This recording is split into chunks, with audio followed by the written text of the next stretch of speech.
तो भैया सुदामा नदी कोई सेठ महाजन की होगी, क्योंकि हमारे पैसे कोई नदी नहीं मिलती। सुदामा जी मन में विचार करते हैं कि जो कुछ भी बदलाव हुआ होगा तो हमारी पत्नी में तो बदलाव नहीं हुआ। अब सुशीला जी ने सुनकर के ढेर हैरान हो गई। अब भगवान की कृपा जो हुई तो सुशीला जी बढ़िया नवयौवना हो गई। और जहाँ सुशीला जी के दोनों गुच्छे यहाँ पर लगे और सुदामा जी सुशीला जी पहले सो करके ढेर हैरान।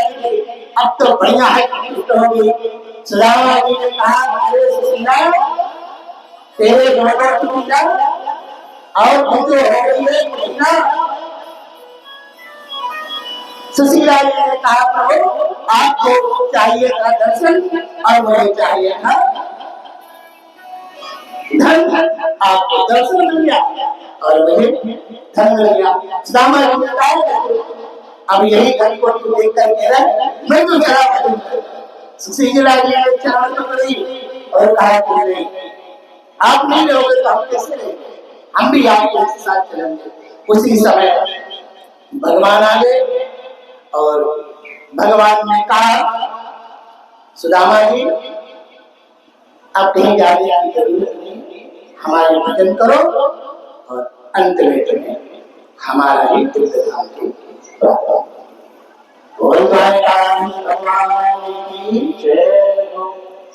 10 साल की हो जाओ, 10 साल की हो जाओ तुम माँ की उंगली पकड़ करके चलना छोड़ दो। 10 साल की हो जाओ तो माँ की उंगली पकड़ करके चलना छोड़ दो। 20 साल की हो जाओ तो खिलौना से खेलना छोड़ दो। 30 साल की हो जाओ तो इधर उधर रात में जाना छोड़ दो। 40 साल के हो जाओ रात में खाना छोड़ दो। 50 साल की हो जाओ होटल में जाना छोड़ दो। 60 साल की हो जाओ तो व्यापार करना छोड़ दो। 70 साल की हो जाओ तो बिस्तर पर सोना छोड़ दो। 80 साल के हो जाओ तो लस्सी पीना छोड़ दो। 90 साल के हो जाओ तो जीने की आशा छोड़ दो। और जब 100 साल के हो जाओ तो संसार को छोड़ दो। देवियों ऐसे ऐसे बहुत से मेरे पास समय नहीं रहता तो हम क्या कर सकते हैं।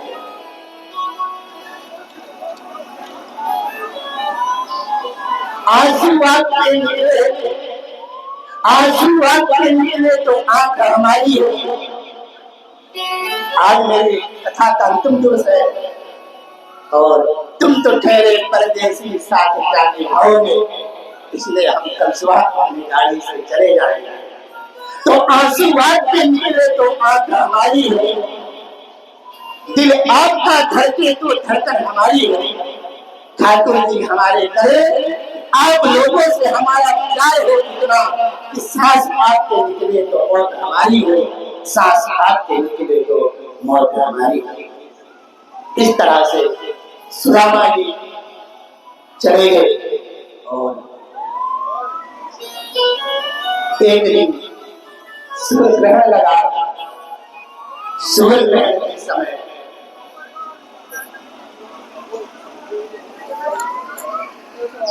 श्याम सुंदर द्वारिकाधीश अपने माता पिता को प्रणाम करने गए। माता पिता ने कहा बेटा इस समय सूर्य ग्रहण लगा है, हम चाहते हैं कि हम लोग भी वहां चले और कुछ वहां पर भजन कीर्तन करें, कुछ स्नान आदि करके जो पुण्य का अर्जित किया जाए। द्वारकाधीश ने कहा माता पिता आप लोग तो क्या करें, सीधे नहीं कह रहे हैं कि मुझे तीर्थ यात्रा करा, जो कि या भी विचार करते हैं कि इनके ऊपर क्या स्थिति परिस्थिति होगी। पिता को पुत्र की स्थिति देख करके तीर्थ यात्रा करना चाहिए और पुत्र को पिता को भी अपने जेब से कटौती करके तीर्थ यात्रा करानी चाहिए। दोनों को समन्वय करना। तुरंत आदेश दिया गया समंतक पंच तीर्थ में सभी नंद गोप आए, सब जाने को तैयार हो गए। बढ़िया सुंदर बैलगाड़ी में सबने अपने अपने सामान लादे और चल दिए। और कुरुक्षेत्र से कुंती आदि लोग वो भी 500 पांडव भी वापस आए हुए और मथुरा मंडल से जितने ब्रजवासी हैं वो भी वहां पहुंचे। सबने उच्च पहुंच करके खूब आत्मज्ञान का एक दूसरे से शिक्षा दे रहे हैं और घर में कर रहे हैं। जब यशोदा को पता चला कि हमारे श्याम सुंदर आए हैं, सलाम आया।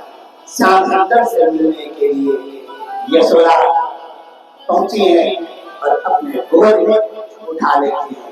क्योंकि जब कृष्ण गए हैं तो लगभग 6 से 7 वर्ष की उम्र थी जब से दूर हुए थे और उसके बाद समस्त गोपियां और यशोदा से कभी भगवान का मिलना नहीं हुआ।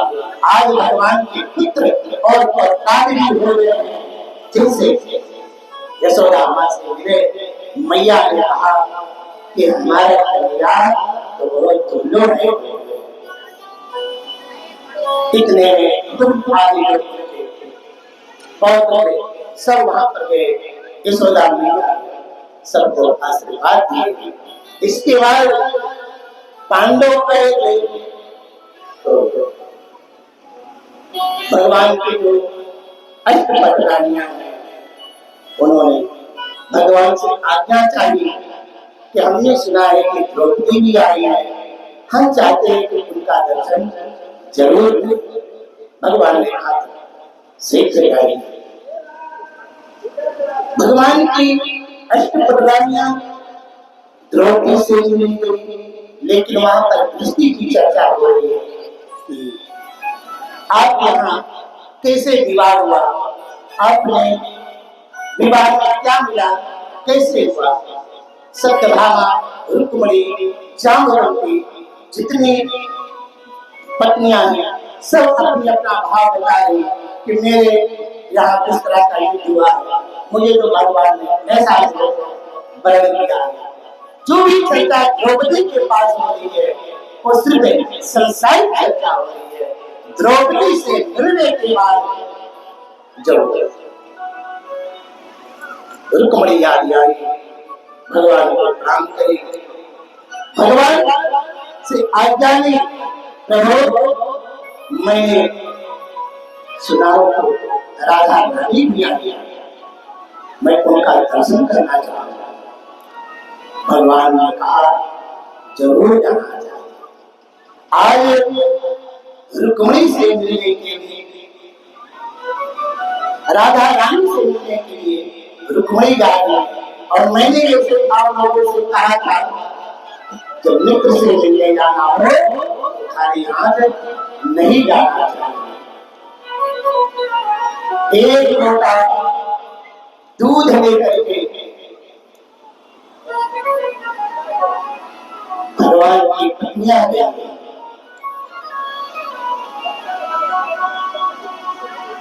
9 बजने वाले। हाँ बस यही हो जाए, बस दामाचरित हो जाए। 9 बजने वाले हैं। आज हमने आधा पौन घंटे का समय ज्यादा लिया है। 10 बजे तक